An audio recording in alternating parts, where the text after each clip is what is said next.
자본주의가 무너지면 민주주의가 무너질 수도 있습니다. 미국의 존재 가치를 흔들 정도로 시가총액 90%가 증발이 됩니다. 수만 개 회사가 파산이 되고 9천여 개 이상의 은행들이 문을 닫습니다. 당시 주식 투자를 하지 않은 사람들은 거의 바보 취급을 받았습니다. 루스벨트 대통령이 당선이 되죠. 우리가 잘 아는 뉴딜을 고용 창출을 하는 것입니다. 자, 그럼 실제로 효과가 있었을까? 큰 역할을 하지 못했다는 것이 학계의 평가입니다. 안녕하세요. 전남대학교 사학과 김봉중입니다. 또한 최근에 출판된 미국을 안다는 착각이란 책의 저자이기도 하죠. 세계 1위 초강대국인 미국이 멸망할 뻔한 사건이 있었죠. 바로 1929년 발발한 경제 대공황입니다. 사실 이 공황이라는 것은 어느 나라나 마찬가지지만 미국 역사에서도 빈번히 일어났습니다. 그런데 왜 1929년 대공황은 우리가 대공황이라 하느냐? 이것은 그 이전에 패닉이든 디프레션이든 하나의 경기의 사이클로 일시적인 현상으로 보았습니다. 비교적 쉽게 빨리 극복을 하죠. 하지만 1929년 발발한 대공황은 그 규모나 기간 면에서 전 세계적으로 파급된 영향을 놓고 볼 때 대공황이라고 해도 무리가 없습니다. 미국을 멸망으로 몰고 갔던 사건이라고 했는데 이게 과장이 아닐지 생각할 수 있는데 결코 과장이 아닙니다. 미국 역사를 놓고 볼 때 대공황은 미국의 존재 가치를 흔들 정도로 굉장히 중요한 사건이었습니다. 미국은 영국으로부터 독립할 때부터 경제적인 부분은 미국이란 나라의 정체성에 매우 중요한 부분입니다. 세계에서 민주주의와 자본주의가 이렇게 긴밀하게 연결된 나라가 미국만한 나라가 있을까? 자본주의가 무너지면 민주주의가 무너질 수도 있습니다. 이게 무슨 말이냐? 초창기에 이제 유럽 사람들이 미국에 건너올 때, 물론 처음에는 대부분 종교적인 자유를 위해서 건너왔죠. 그러나 이내 정착이 되면서 경제적인 이유로 미국에 건너옵니다. 그래서 우리가 아메리칸 드림이라고 얘기할 때는 거의 경제적인 성공을 염두에 둡니다. 이 아메리칸 드림을 위해서 미국에 왔는데 만약에 이 미국의 자본주의가 무너진다. 그렇다면 미국의 민주주의도 무너질 수밖에 없다는 것입니다. 사실 사상 최악의 대공황이 덮치자 미국 내에서는 미국의 민주주의와 미국의 체제에 대해서 불신을 하게 돼요. 특히 대학가를 중심으로 공산주의와 급진적인 사회주의 사상이 팽배하게 됩니다. 그래서 1929년에 발발한 미국의 대공황은 미국을 멸망으로 만들 수 있었던 그런 역사적인 사건이라고 해도 과장이 아닙니다. 그렇다면 경제 대공황이 얼마나 심각했을까요?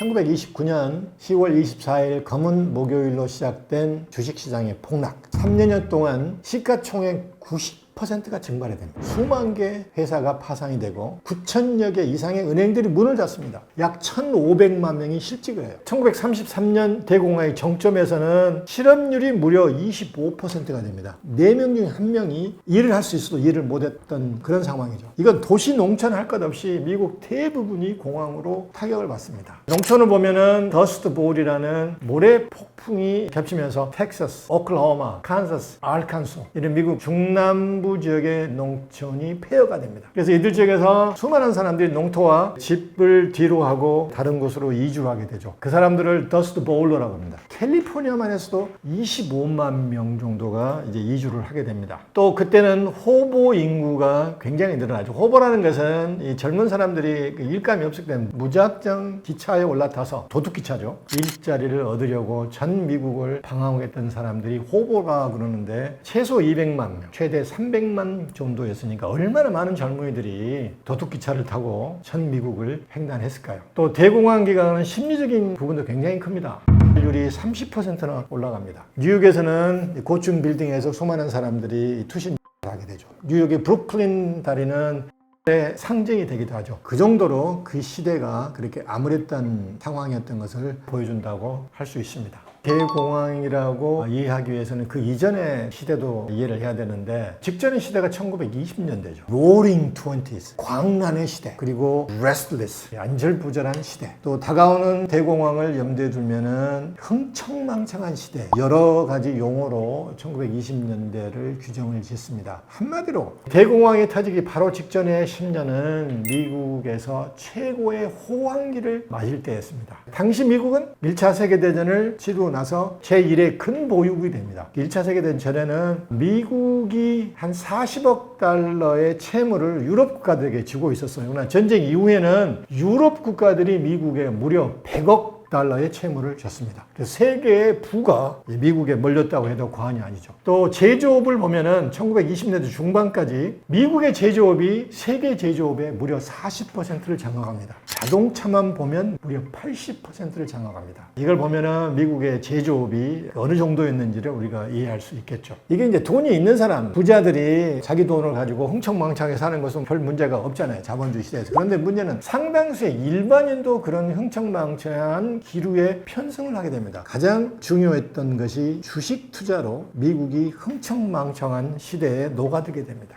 또 소비 문화가 극성을 부립니다. 그 당시 가장 갖고 싶어 했던 것이 뭐겠어요? 자동차, 또 라디오, 패션도 굉장히 중요한 쇼핑의 아이템이 됩니다. 또 그때 할부 제도와 같은 새로운 금융 제도가 등장하면서 사람들이 빚을 져서 새로운 물품을 사는데 안달이 났습니다. 그래서 많은 사람들이 소비 문화에 젖어들게 되었죠. 더 심각한 것은 많은 사람들이 은행에 대출을 받아서 주식 투자를 하게 되는 거예요. 그래서 당시 주식 투자를 하지 않은 사람들은 거의 바보 취급을 받았습니다. 또 은행도 여기에 부축이죠. 아직 자격이 없는 사람, 돈을 갚을 수 있는 신용에 대한 꼼꼼한 것을 따지지 않고 주식 투자를 권장할 수 있도록 대출을 해준 것이에요. 자, 대공황이 왜 터졌을까요? 수요와 공급의 불일치입니다. 즉 공장들은 호황이 계속될 것이라고 보고 계속 과잉 설비, 과잉 생산을 하게 되죠. 그러나 시간이 지나면서 어떤 연유로 소비의 동력이 약화되면서 공장에 물건들이 쌓이게 됩니다. 그러면 공장들은 해고를 시켜야 되잖아요. 그래서 실업률이 높아갑니다. 그러면 돈을 이렇게 벌었던 공장주들은 어디에 투자합니까? 주식에 투자하게 됩니다. 그래서 돈이 있는 많은 공장주들이 주식에 투자하게 되고 또 계속 소비가 위축이 되면서 실업률은 높아가게 됩니다. 일반인들도 마찬가지죠. 공장 가동률이 떨어지면서 실업자들이 늘어났지만 이 주식 투자를 통해서 인생 역전을 꾀하는 사람들이 늘어납니다.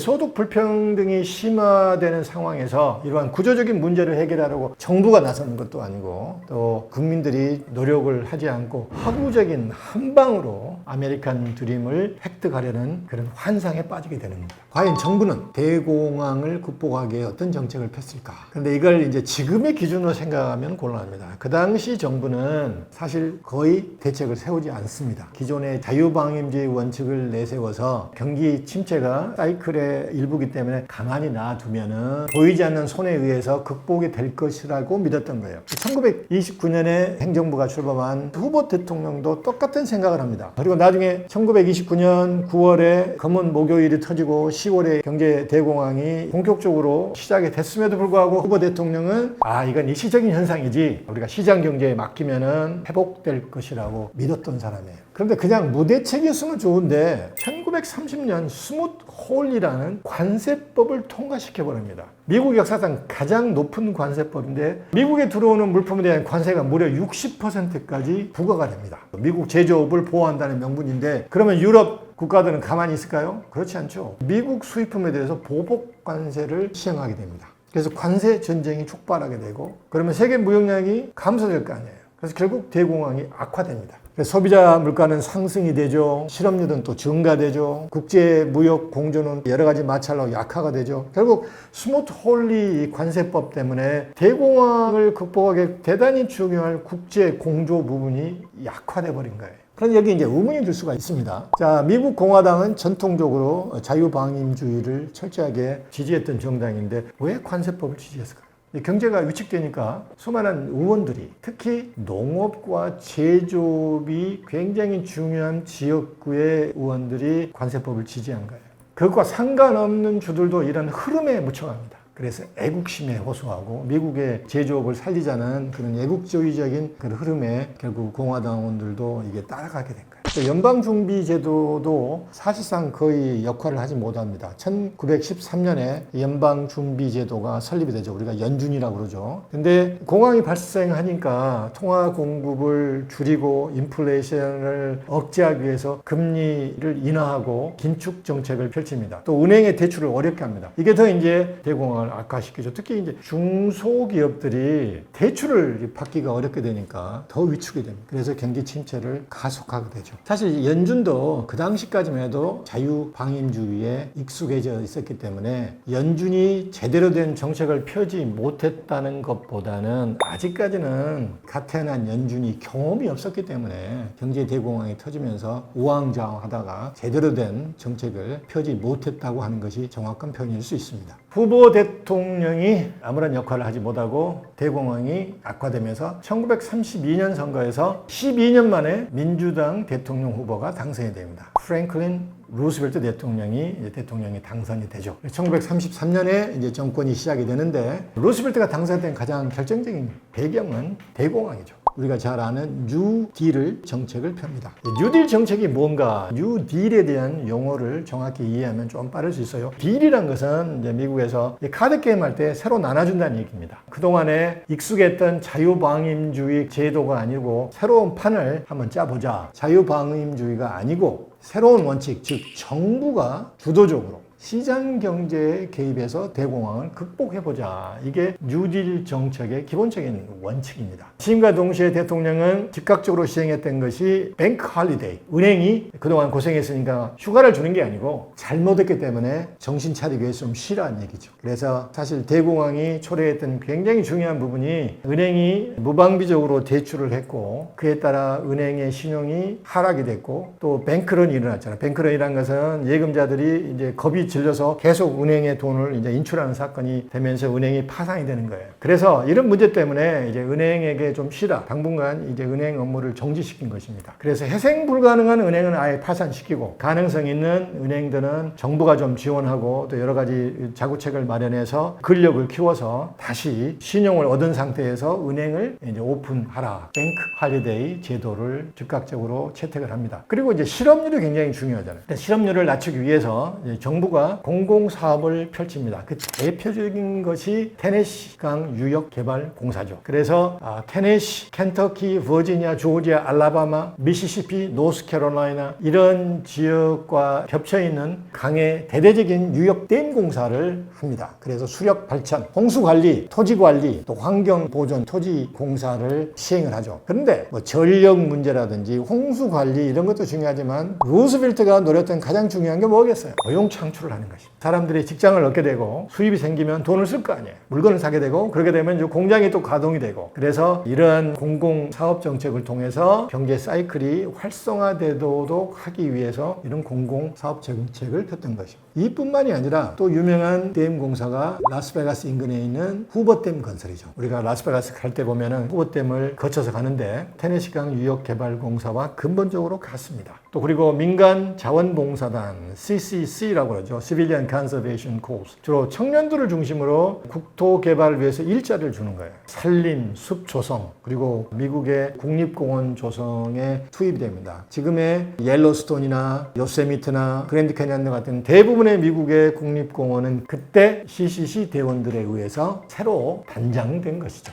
자, 그럼 실제로 이런 뉴딜 정책이 대공황을 극복하는데 효과가 있었을까? 대공황을 극복하는데 결정적으로 큰 역할을 하지 못했다는 것이 학계의 평가입니다. 워낙 공황의 늪이 깊었고 또 무엇보다도 미국의 대공황은 미국 혼자 힘으로 될 수가 없었죠. 이미 유럽의 경제가 무너진 상황에서 미국의 노력만으로 대공황을 극복하는 데는 한계가 있었습니다. 대공황을 완전히 극복하게 만들었던 것은 결국 제2차 세계대전이죠. 대공황의 가장 중요한 근본적인 원인이 뭐라고 했죠? 수요와 공급의 불일치였잖아요. 근데 이제 전쟁이 발발하면서 일단 군수 산업을 통해서 제품을 만들게 되면서 군수 물자 제조업을 통한 여러 가지 제조업이 호황을 이루게 됩니다. 2차 세계대전의 발발 그리고 미국의 참전 이것이 대공황을 극복하게 했던 결정적인 요인이라고 할 수가 있습니다. 뉴딜 정책이 대공황에 어떠한 영향을 끼쳤는가의 통계를 보면은 확연히 좋아지지 않는 것은 사실이에요. 하지만 뉴딜 정책을 통해서 공공사업 프로젝트가 시행되고 또 일자리를 창출하잖아요. 또 뱅크 홀리데이 같이 은행 시스템의 신뢰를 회복하는 데 기여를 했고 또 연방예금보험공사 FDIC를 설립을 합니다. 그래서 예금자를 보호하게 되고 사회보장법 정책을 통해서 안정망이 구축이 됩니다. 65세 노인부터 연금을 지급하게 되고 실업수당을 지급하게 되고 장애인과 저소득층의 자녀에게 지원을 하게 되고 그래서 미국의 사회보장제도의 초석을 쌓게 되죠. 이러한 뉴딜 정책이 미국의 자본주의 흐름을 완전히 바꿨다고는 할 수 없지만 그동안의 자유방임주의 원칙에 강하게 흔들리지 않았던 미국의 자본주의가 사회복지 제도가 가미된 지금의 미국의 자본주의 토대를 시작했다고 해도 과언이 아닙니다. 무엇보다도 정부가 앞서서 대공황을 극복하려고 노력했다는 것을 국민들에게 보여줌으로써 경제 위기를 극복할 수 있을 것이라는 기대감을 국민들에게 부여했던 것은 굉장히 중요합니다. 민간 자원봉사단 CCC가 그 대표적이라 할 수 있죠. 방황했던 젊은이들에게 돈을 벌 수 있게 함으로써 고향에 있는 부모들에게 돈을 보냅니다. 불과 10년 전만 해도 흥청망청한 시대이잖아요. 더 중요한 게 뭐겠습니까? 국립공원이나 숲조성 이런 것을 통해서 내가 국가를 위해서 뭔가를 하고 있구나, 했구나 이런 자부심을 고취시켰던 것도 대공황을 극복하는 심리적인 기제로서 굉장히 중요한 역할을 했다고 생각을 합니다. 뿐만 아니라 대공황 동안에 루즈벨트는 뉴딜을 통해서 그동안 소외받았던 흑인들, 아메리칸 원주민들, 일자리가 없어서 고통을 받았던 많은 예술가들 이런 사람들에게 희망과 자부심을 고취시킵니다. 예컨대 노예제도는 오래전에 끝났지만은 뉴딜 프로젝트의 하나로서 흑인 노예 시대의 구술사를 녹취하게 만듭니다. 이때가 아니면은 굉장히 중요한 미국의 역사의 일부인 노예 시대에 그것들이 사라진다고 생각해서 뉴딜 자금으로 흑인 노예 시대의 구술사 작업이 시행되고 또 흑인 연극인들에게 연극을 할 수 있는 터전을 마련합니다. 또한 음악가 미술가들에게도 많이 지원합니다. 그래서 일감이 없는 음악가들에게 동네 어귀에서 조그만 콘서트를 하게 하고 또 미술가들에게 동네 벽화를 그리게 하고 그래서 이런 문화 뉴딜 정책을 통해서 소외받고 일감이 없은 이제 문화 예술인들까지도 내가 미국 사람의 한 사람으로서 미국 체제에 자부심을 갖도록 배려를 했죠. 이런 문화 예술 정책은 잘 알려지지 않았는데 사실 루즈벨트가 이런 문화 뉴딜 정책을 통해서 무엇을 이룩했는지를 우리가 엿볼 수 있습니다. 단순한 경제, 산업 이런 시스템을 강화시키려는 것뿐만이 아니라 그동안 소외된 미국인들 전체를 포용해서 미국의 민주주의 체제에 대한 신뢰와 자부심을 고취시키려는 어쩌면 대대적인 미국의 민주주의 갱생 프로그램이라고 할 수가 있습니다. 뉴딜의 정신적 가치는 어떤 수치와 통계로도 가늠할 수 없는 부분이 있습니다. 저는 루즈벨트가 위대한 것은 바로 이러한 정신적인 부분을 간파했다는 거예요. 그래서 1933년 취임하면서 루즈벨트가 유명한 얘기를 했죠. 우리가 두려워할 유일한 것은 두려움 그 자체이다. 아마 미국 역대 취임사 중에 최고로 치는 구절인데 이런 심리적인 문제를 간파했기 때문에 루즈벨트가 취임사에 이런 얘기를 하지 않았나 싶습니다. 제가 미국 대학에서 근무할 때 대공황은 학기말 리포트의 대표적인 과제로 내줬습니다. 왜냐하면 저도 미국의 대공황 시대를 겪지 않았기 때문에 궁금한 거예요. 그래서 미국 학생들에게 양로원을 가든지 살아계신 할머니 할아버지를 찾아가서 대공황의 시대를 얘기하면서 녹취를 해서 구술사 리포트를 내게 합니다. 근데 한 가지 흥미로운 게 뭔지 아세요? 그 리포트를 보면은 상당수의 사람들이 그 시대를 회상하면서 그때가 좋았지, good old days 라고 합니다. 그런데 경제적으로 최악의 미국의 순간에는 왜 이 사람들이 그 시대가 좋았지? 그 이유를 보면은 살기는 힘들었지만 가족이 하나 되고 또 이웃이 함께 그 위기를 헤쳐가고 이런 것들이 그 이전의 흥청망청한 시대 그리고 그 이후에 다가오는 1960년대의 젊은이들의 방황의 시대 중간에 발생했던 미국의 대공황이 미국의 가치, 미국의 민주주의, 미국의 제도 이런 것에 대한 자부심을 불러일으켰다는 데에서 아마도 그 시대를 겪었던 사람들이 그때가 좋았지 이렇게 해고하지 않나 싶습니다. 이게 제가 볼 때는 미국의 대공황을 기억할 때 우리가 놓치지 말아야 할 부분이라고 생각을 합니다.